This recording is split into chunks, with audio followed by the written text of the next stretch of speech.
হযরত শাহজালাল আন্তর্জাতিক বিমানবন্দরে হ্যাঙ্গার শুল্ক কমানোর দাবি জানিয়েছে aviation operators association of Bangladesh AOAB. এ সময় জেট ফুয়েলের দাম কমানোর দাবি জানানো হয়।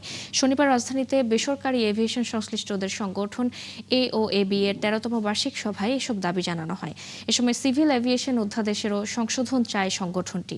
এওবি এর সভাপতি অঞ্জন চৌধুরী বলেন, দেশের এভিয়েশন খাতের এই কঠিন সময়ে সবাইকে ঐক্যবদ্ধ হয়ে কাজ করতে হবে। অনুষ্ঠানে মেঘনা এভিয়েশনের পরিচালক তানভীর মোস্তফা সহ এভিয়েশন এবং এয়ারলাইন্সের ঊর্ধ্বতন কর্মকর্তারা উপস্থিত ছিলেন।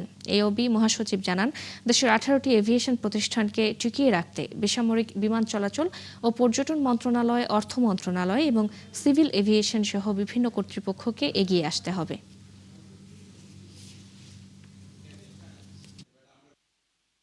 এয়ারপোর্টের চার্জেস, পার্টিকুলারলি হ্যাঙ্গারের যে অতি উচ্চ ভাড়ার হার, সেটা নিয়ে আমরা কথা বলেছি। জেট ফুয়েল হলো আমাদের পুরো অপারেশনের 50%-এর খরচ, অপারেশনাল খরচ।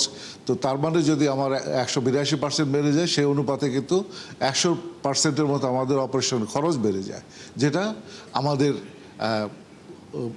কোম্পানিগুলোর উপর প্রচণ্ড চাপ সৃষ্টি করে। সিভিল এভিয়েশন অ্যাক্টের যে একটা অধ্যাদেশ করেছিল বিগত সরকারের সময়, সেইটাকে